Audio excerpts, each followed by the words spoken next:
All right. Well, we have our wonderful guest, as always, Miss Stacy Wright, who comes in to talk to us about important books. And this week for you, she has special presentation on books just in time for Thanksgiving break. Miss Wright, welcome to the podcast.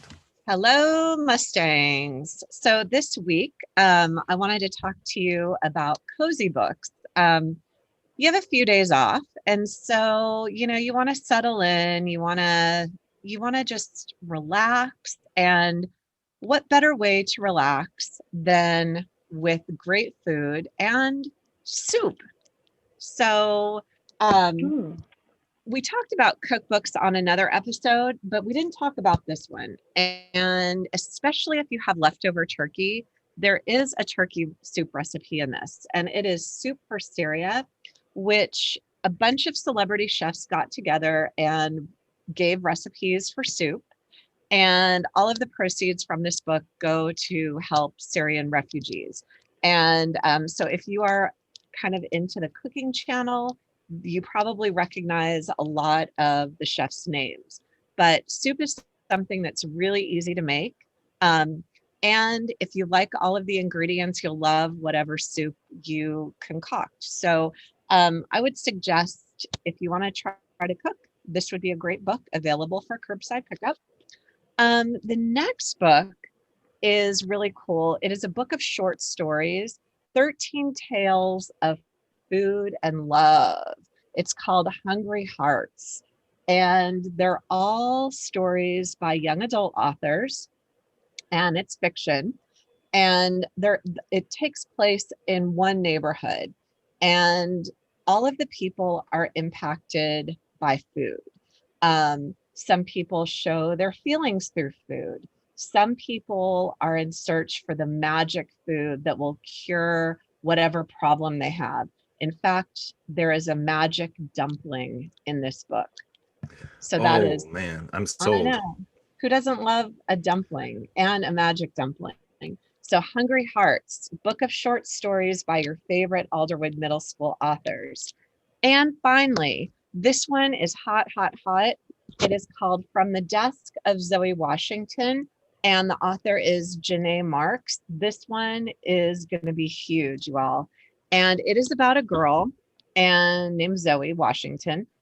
And she has two things going on. One, she desperately wants to be a baker. In fact, her dream is to be on the TV show the Kids Bake Challenge. And so she's doing everything she can to make to learn how to bake really well so she can compete. And this is going to make your mouth water. The other thing that she's dealing with is her father, who after many, many years has contacted her. And it's really cool, the format. I really like books in different formats.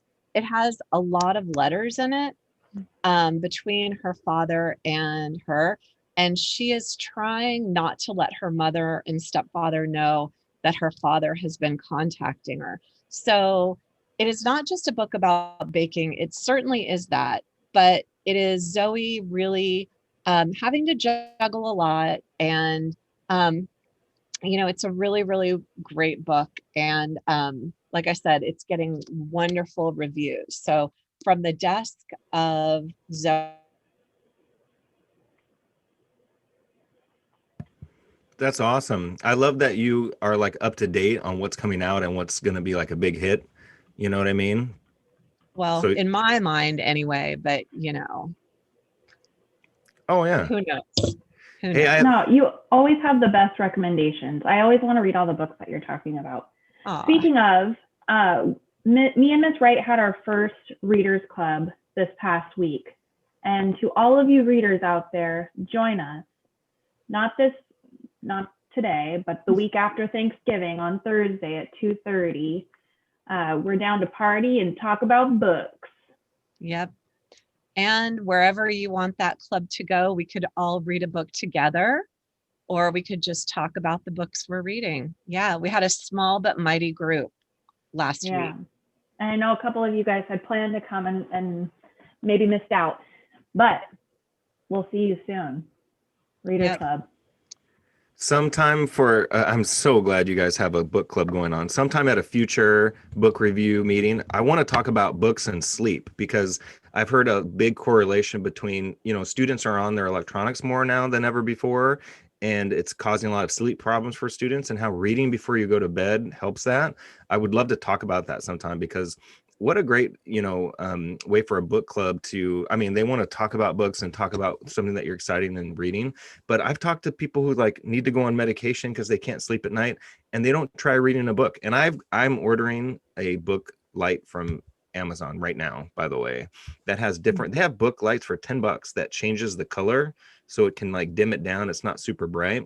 But do you guys use book lights, or how do you read at night? No, I just have my lamp by my bed. Yep. I just use a lamp. Actually, funny story. I just ordered a chair for my bedroom, a recliner, so that Ooh. I can be reading. There's been a little tension in our house between, people leaving lights on while other people are trying to sleep. Yes. So I figured if we had a separate sort of reading area, that might solve that issue. See, but then you have to move from your reading area to your bed. See, my go-to is I have to like be ready for bed and then have my book. And I love that. That is true. But Yeah. I guess maybe that's selfish. Well, if somebody else doesn't want the light on. truthfully, I would have no problem falling asleep in a recliner. So, Yeah. it sounds pretty great. So anyway, no, I think that's good. That's interesting. Very, very cool, Mr. Webb, about the book light and yeah, reading before bed. I swear by it. Okay, excellent. Look forward to that. All right. Thank you, Miss Wright, as always. Students, cozy up to a good book during break and take some downtime away from electronics. All right. Thanks, Mustangs. Happy Thanksgiving. Rest up. Thanks, Miss Wright. Bye, y'all. All right. Yeah. You bring up a good point. When she talks about books and being so enthusiastic about it, it just makes me hungry to read more books. Yeah. Yes, absolutely. She knows all the good ones. She Yes. gets me every time. Mm-hmm, mm-hmm.